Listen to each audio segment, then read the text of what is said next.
the solutions need to come from the students, from the people involved, because they're the ones on the inside, they're the ones who really understand the problem.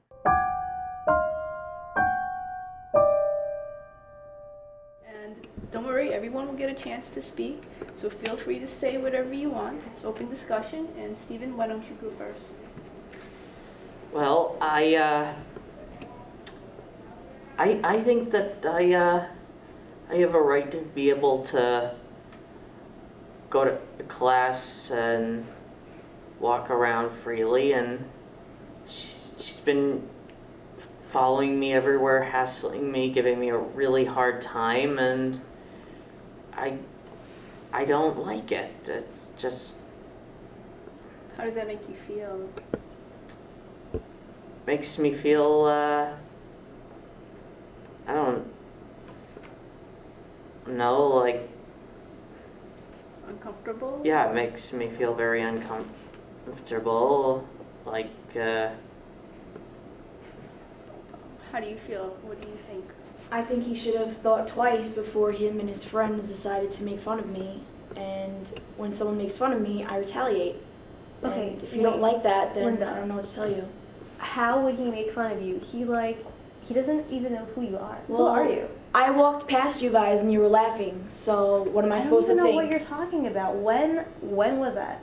What, do you even remember when that was? Do you want the exact date? I don't know. Like, If I get made fun of, I'm going to retaliate. Why would we make fun of you? I don't know. don't even know It's you. not my You've issue. never been in my class. Why would I make Look, fun of I you? saw a situation the way that it was, and I reacted. That's what happened. Sorry. She's a friend of mine, and I really don't like it when people pick on her as well. And she was in an environment where she felt that she was being picked on, but at the same time, I don't think that bullying somebody should be the end result. well, I mean, first they got in my way, and they threatened me every time they saw me, and then they wrote all these things about me online, and it makes me feel very uncomfortable and hurt. So, what did you do about it? Did you report the incident, or what besides how it made you feel upset, what else did you do does anybody know about it? Well, yeah, my friend Bridget here saw it. It was sort of to kind of, teach him a lesson that you shouldn't treat people in that way, that there will always be consequences. Yeah, don't laugh at people. Don't laugh at me because I'm going to mess you up online, or like I'm going to make your life a living. Yeah. So, But you guys know Steve. Like, does he seem the type of person who goes around laughing at people? Like, when did he even laugh at you? Like, I don't even think that happened. whether or not you think it happened, it happened. So that's how I reacted. That's it. Whatever. It's different now, but like that's how it happened. We meet in groups to discuss issues such as bullying and cyberbullying, and these discussions are driven by the students. My perceptions of the problems may be different from what's actually going on. Well, let's say you were in his shoes, how would you feel if someone did the same thing to you based on something that could have been a total misunderstanding? I guess it's like kind of like intense. Like I guess he didn't know what was happening. I can understand where he's coming from, I guess.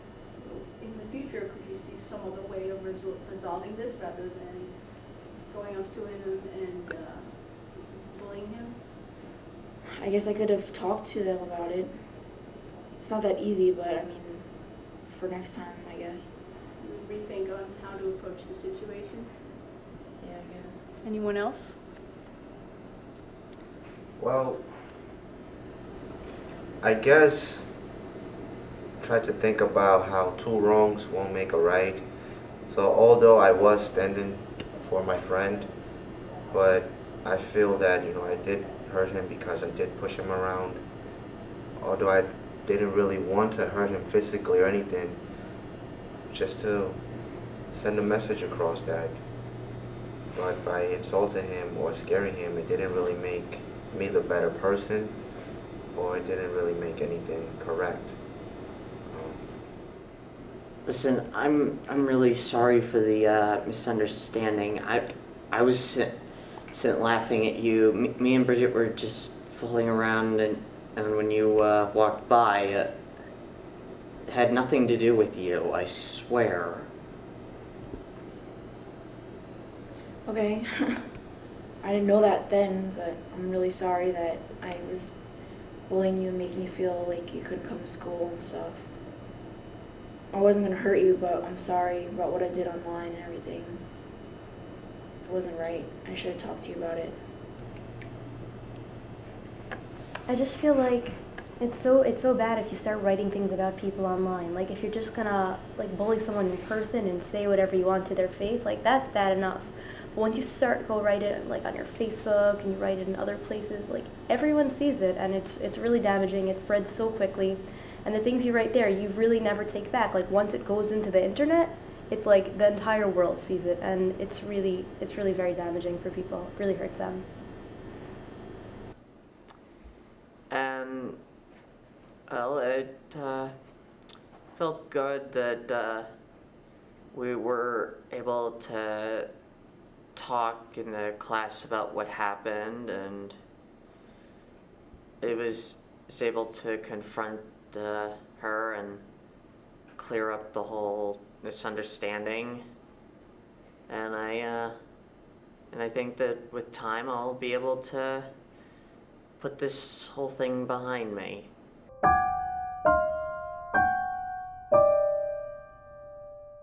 Cyberbullying stems from technology.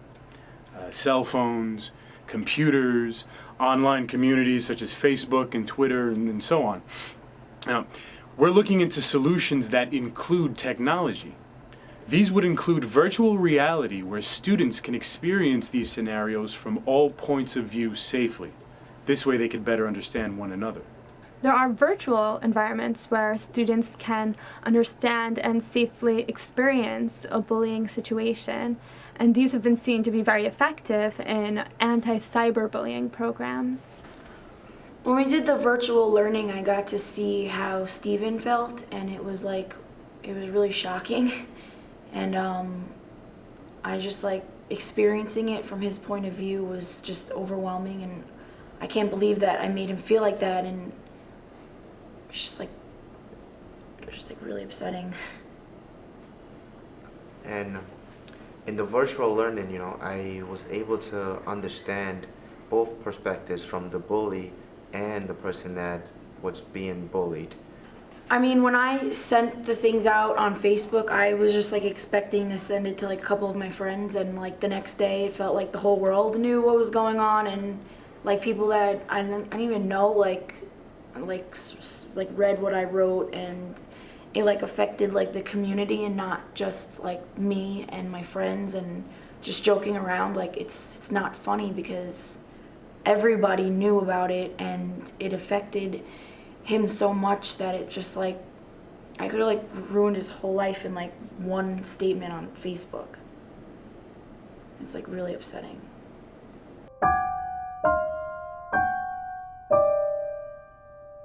We're instituting a whole school approach where the kids are encouraged to think for themselves and to talk about what's bothering them.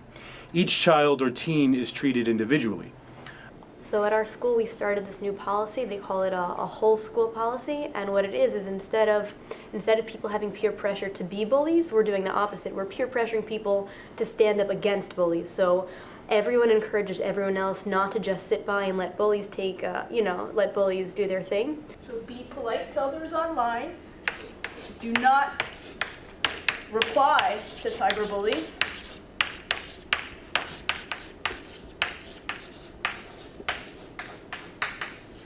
And most importantly, tell someone.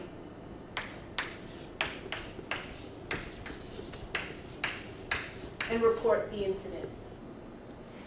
I feel like in this school, bullying isn't tolerated, which is good because it's wrong to pick on somebody else. I've seen what it can do. It can cause people to kill themselves or end up in hospitals or even kill others.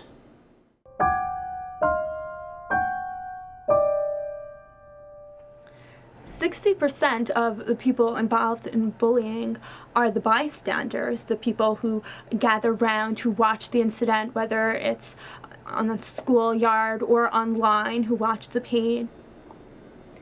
So you think that if you're just a bystander, there's nothing you can do. You know, you're not the one doing the bullying, so you're not to blame. But really, as a bystander, you're the one who has the power to stand up. And if you just sit there, you're letting it happen. If you're a bystander, you really need to speak up to make sure the bullying is not happening. I have the power to really say, no, this is what really happened, instead of agreeing with what's being posted and scattered online. So as a bystander, you're in this position where it's really up to you. Once the 60%, the bystanders, refuse to allow bullying to occur and make it unacceptable, then the whole picture is going to change. So the bystander can really change the whole picture. Just in time, man. You see this kid right here? Yeah. Help us give him a little hard time. Huh? That's not cool, man. Why would you do that for? Because he thinks he's all that. That's no reason to gang up on the kid. Come on, Steve, man. You know how much that stuff hurts? You know better than that. You know what? I'm sorry, Linda. He's right. It's not cool. I'm sorry.